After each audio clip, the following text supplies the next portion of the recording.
This is NDTV and you are watching NDTV Prime. Hey, hey, hey, hey, hey, hey, hey.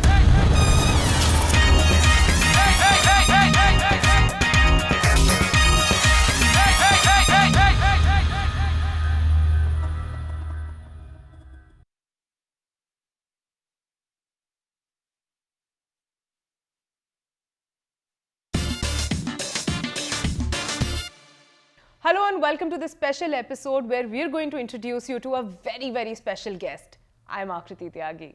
Robin Williams once said, "You're only given a very small spark of madness, you mustn't lose it." Our guest for today has performed at Broadway in New York to a standing ovation. The Huffington Post had this to say about him. He defies Indian stereotypes. He's a world-class global comedian whose material can be related to by any audience in the world, regardless of age, ethnicity, or background. He is not just an Indian stand-up comedian. He is an actor, a comedian of South Asian descent. His wit, however, is universal. He is the recipient of these prestigious awards: Asia's Best Stand-up Comedian, India's Best Stand-up Comedian. He is the first ever comedian from India to be invited for Just for Laugh Festival in Canada. He has also performed at the Melbourne International Comedy Festival and has been participating in the Edinburgh Fringe many times. He is also the first ever Indian comedian to perform at the Soho Theatre to a sold-out show. Please welcome Papa CJ.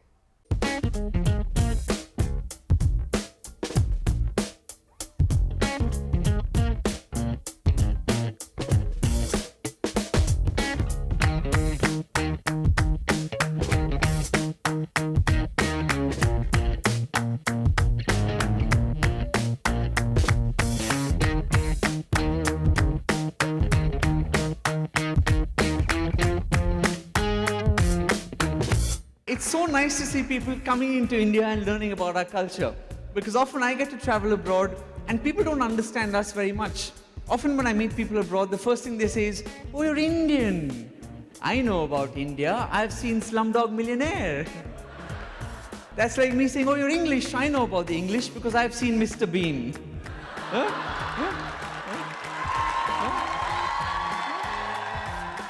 Thank you so much for being a part of the show. It's my pleasure.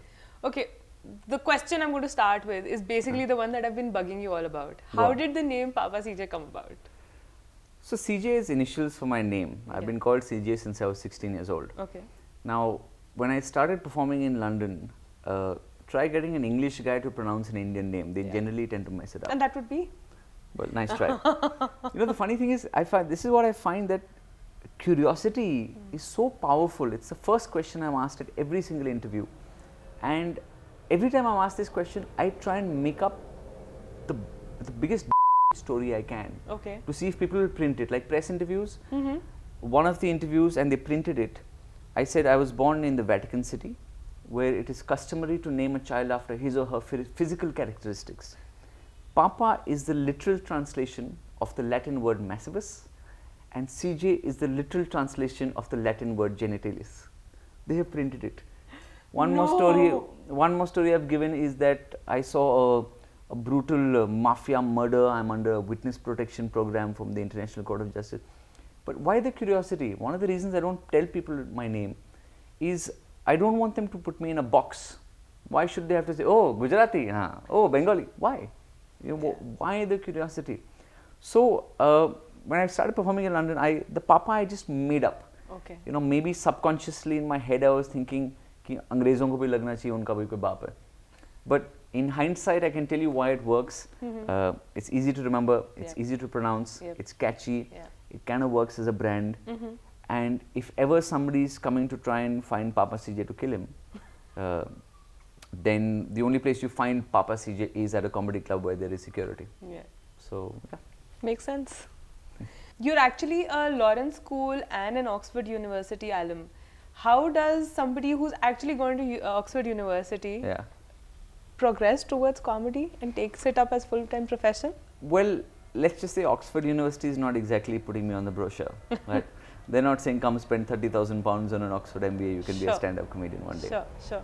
I think what happened to me was that, you know, I was the youngest MBA on the Oxford course. Oh, really? And it was a tough year for me in that my dad was a tea planter, right? He started work on 825 rupees a month. Yeah. I had taken a loan of 30,000 pounds to do this MBA. So I remember that entire year, I used to look at Starbucks from outside. I never had the guts to walk in. I couldn't imagine how you could pay £2 for a cup of coffee. Yeah. I did more job apps than my entire course put together.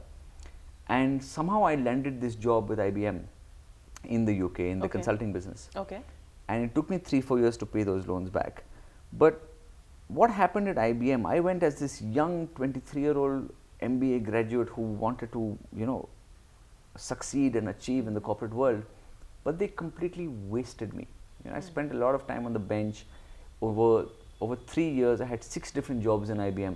It was a large company, so I could move. And it was a hard time that time, in 2000 to 2003. So a lot of people were getting fired. Yeah. But because I got on with people, I was able to sort of get different jobs in parts Sure, of the country. But they completely killed all the ambition that I had. So after a few years of paying back these loans, I took a year off. Okay. And in that year off, I went to the Edinburgh Fringe Festival. In and I saw 2004, right? 2004, yeah, early Yeah. 2004. Yeah. And I saw somebody doing comedy. I was like, wow, you know, here's a guy on stage, he's talking rubbish, and that's his job. Yeah. So that's when I was like, okay, dude, I'm going to give this a go. So I chucked up my job. 3 months later, I was on stage. I did 250 shows in my first 10 months. And yeah, I didn't look back. Comedy is not even a registered profession in India. It isn't. Were there any tears or any fear from your parents or otherwise, you know, See, my relatives who thought that what is this guy doing after literally achieving, you know, according to Indian parents, you were there. See, I will tell you this, that my parents are my greatest source of strength. Okay. They have always supported me. They've never ever tried to guide me and said, why don't you, you know, maybe a gentle nudge occasionally, but never. So when I was doing comedy, now they tell me, listen, we thought you'll do it as a hobby in 6 months time, like you'll leave it, but you just kept going on. Yeah, yeah. But they were always supportive. And my first 700 shows I did in the UK. After a year, I went broke. So I took up a job. I was working as a recruitment consultant in the day. I used to perform at night. Okay. Then one of my clients was a company called the Mind Gym. They do executive coaching. So I trained as a coach with them. All right. And it was fantastic actually. I would just say I'm free on so-and-so days, get me work. And on the other times I would get comedy. I would do comedy. But with those guys, I have trained Google in Ireland, Nike in Amsterdam, Deutsche Bank, Accenture in New York, Unilever in India, UBS in Zurich. So that was also interesting. And eventually that kind of picked up.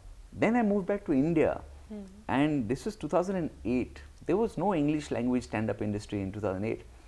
And that's when it got interesting, because I remember a lady would ask me, an auntie asked me, beta, tum kya karte ho?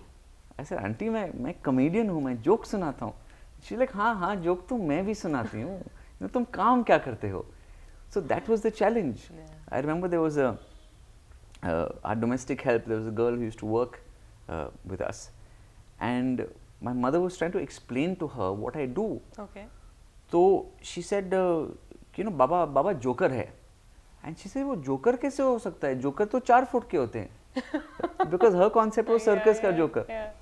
But I think it was great to come back to India and start the comedy circuit, because look at it now, yeah, it's booming. Yeah. You're actually one of the pioneers for the Delhi comedy circuit. You've Yeah. literally, you know, I mean, it's where it is because you helped nourish it. Yeah. Your thoughts about it?